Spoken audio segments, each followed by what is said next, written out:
Չնայած որ շատ ուշ ժամ եմ նկարում այս տեսանյութը եւ միգուցե մինչեւ ընտրության գնալը շատերը չհասցնեն դիտել, բայց ամեն դեպքում չէի կարող հանգիստ քնել եւ առավոտյան գնալ ընտրության առանց այս հարցերը բարձրաձայնելու, որոնց պատասխանները չունենալով 6 տարի է դրանք տանջում են ինձ։ Սա իմ նախորդ տեսանյութի շարունակությունն է հունիսի 7-ի ընտրությունների վերաբերյալ։ Ես նորից, ինչպես նախորդ տեսանյութում, կկարդամ գրածս տեքստը, որպեսզի ասելիքս չմոռանամ։ Եվ այսպես, ես որպես սովորական քաղաքացի, քաղաքականությունից հեռու, եւ հուսամ կարիքը չի զգացվի, որ ես էլ մի օր ստիպված կլինեմ մտնել այդ ասպարեզ, մի քանի պարզ հարց է հետաքրքրում ինձ։ Եվ եթե այս հարցերի պատասխանները փաստերով պատասխանողներ կլինեն, կխնդրեմ կիսվեք իմ եւ հանրության հետ։ Հարց առաջին. Իմանալով, որ 2020-ի պատերազմում Հայաստանը չունի այնպիսի դաշնակիցներ, ովքեր պատրաստ են ուսուսի տված մեզ հետ պատերազմել հակառակորդի դեմ, տարբեր պատճառներով, ինչու էինք ներքաշվում պատերազմի մեջ, իմանալով, որ միայն հակառակորդի բանակը պայաստազորով կազմում էր շուրջ 300,000, չհաշված տարբեր երկրներից վարձկանները, չհաշված Թուրքիայի գերհզոր բանակը մոտ 800,000, երբ մեր բանակը 45-ից 65,000 էր տարբեր տվյալներով, երբ մեր սպառազինությունը անգամներ զիջում էր հակառակորդի սպառազինությանը, երբ մեր քաջ տղերքը հիմնականում զոհվում էին անօդաչու թռչող սարքերի, բեսպիլոտնիկների, հարվածներից, որոնք հակառակորդը ուղղակի նստած իր սիրուն կաբինետներում մի քանի կոճակների կնոպկաների միջոցով կառավարում էին, ինչը չգիտեինք, որ մեր եւ իրենց սպառազինության տարբերության մասին։ Այս հարցի պատասխանը մեկ անգամ լսեցի երկրի գլխավոր գերագույն հրամանատարի ուղիղ եթեր, կարծես ինչ-որ վիդեոյում, որտեղ ասում էր միտքը այսպիսին էր, որ եթե պատերազմ չսկսեինք, ժողովուրդը կմտածեր, որ ես եկել եմ հողերը հանձնելու, Ղարաբաղը հանձնելու։ Լուրջ, այսինքն ավելի կարևոր է, թե ժողովուրդը ինչ կմտածի, կարող է բացասական կարծիք կազմի իր մասին, բայց ոչինչ որ կարելի է ունենալ հազարավոր զոհեր։ Անհասկանալի է իմ համար դա։ Երկրորդ հարցը. եթե Արցախը հայկական չէ եւ երբևէ հայկական չի եղել, ապա ինչու Հայաստանի Հանրապետության քաղաքացիները տասնյակ տարիներ ծառայել եւ զոհվել են այնտեղ։ Ինչի համար։ Երրորդը. ինչու Արցախը հանձնելուց առաջ այնտեղից դուրս չի բերվել կամ ոչնչացվել հայկական զինտեխնիկան։ Միգուցե այստեղ հարցեր կան, որի պատասխանները շատերին հասկանալի է, բայց մեկը ինձ կարանք ընդունենք հասկանալի չի, ու ինպես տենց հազարավոր մարդկանց։ Եթե Արցախը նախքան 2018 թվականը արդեն ծախված կամ տրված է եղել, ինչպես ուզում եք կարող եք կոչել, իմ տերմինները չի,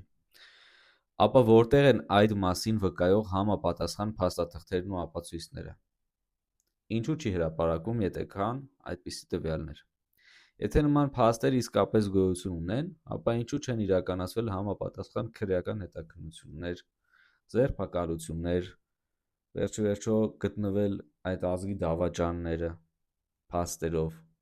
եւ տվյալ հոդվածներով ինչու դատվողներ չկան մինչ այսօր։ Եթե հայտարարվում է, որ զոհերի թիվը չի գերազանցում 5,000-ը ավելի քիչ է, չնայած որ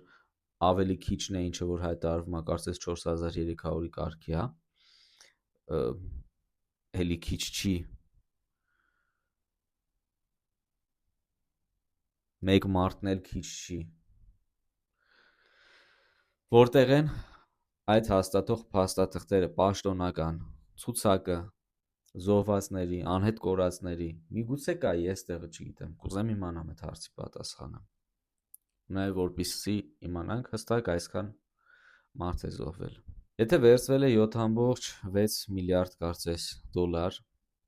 պետական պարտք է ավելացվել, ինչի վրա է դրանք կոնկրետ ծախսվել։ Ամեն միլիոնը, միլիոն չի,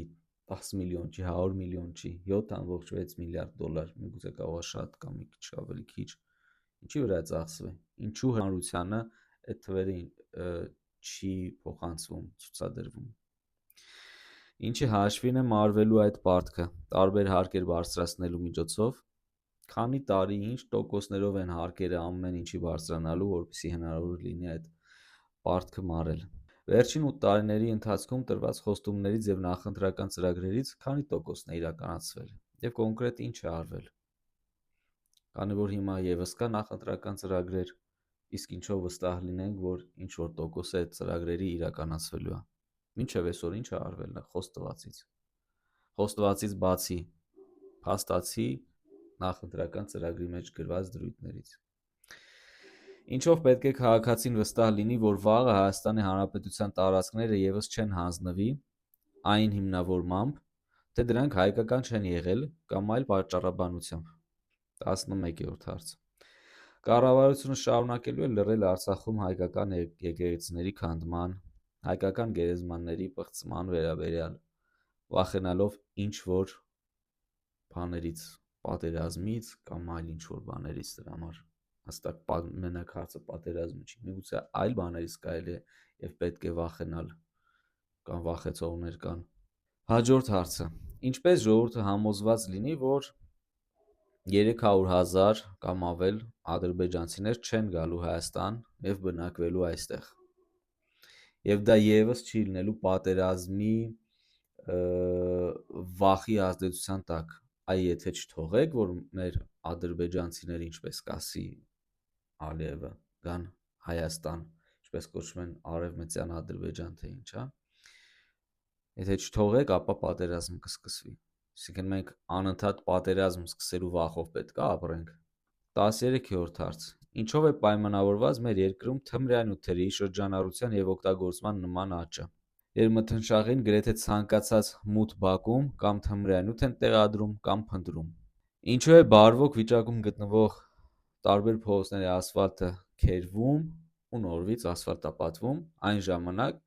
երբ տասնյակ, հարյուրավոր, միգուցե հազարավոր կիլոմետրեր շարունակում են մնալ անմխիթար վիճակում։ Երբ խոսվում է, որ կառուցված կամ վերանորոգված դպրոցներն ու մանկապարտեզները կարելի է կրկնակի մատչելի կազմակերպել տարբեր ընդդիմադիր ուժերի կողմից, ինչու չի հակափաստարկ բերվում, որ դա անհնար էր անել եւ կառուցվել եւ վերանորոգվել են այդ ամենը խելամիտ գներով, արժեքներով։ Եվ վերջում խոսքս ուղղում եմ բոլոր մայրերին, հայրերին, տատիկ-պապիկներին, ծնողներին։ Եթե հանկարծ վաղը նորից պատերազմ եղավ եւ կրկին հազարավոր ջահել մարդկան տղերք զոհվեցին, կամ անգամ Եղեռն կրկնվեց, պատրաստ եղեք, որ երբ վերը նշածս հարցերը ձեզ մոտ էլ առաջանան ու բարձրաձայնեք, ստանալու եք ոչ թե պատասխան, այլ հերթական, անհասկանալի բառակույտը, ինչ որ ստացել ենք մինչ այսօր։ Ամեն դեպքում ես այս հարցերի պատասխանը ոչ մի տեղից չեմ ստացել։ Եթե կա, ելի եմ կրկնում, ինչպես սկզբում ասացի, մեծ սիրով ուզում եմ իմանամ այս հարցերի պատասխանները։ Ու ստանալու եք ստեր։ Ռուսեն լավ բառ կա, մուտիլովկեք, հա, տենց մենք հայերեն ենք սարքել այդ բառը։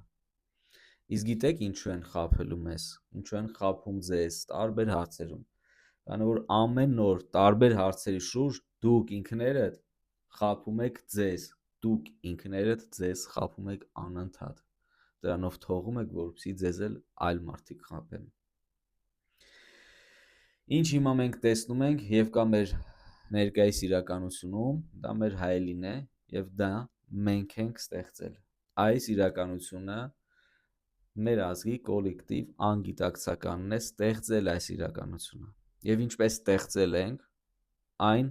հնարավոր է փոխել։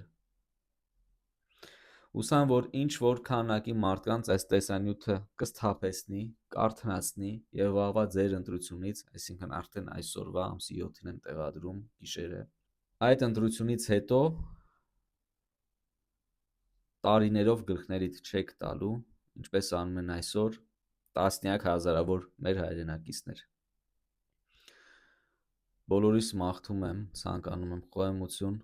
իմաստություն եւ ճշմարտությունը զգալու ունակություն։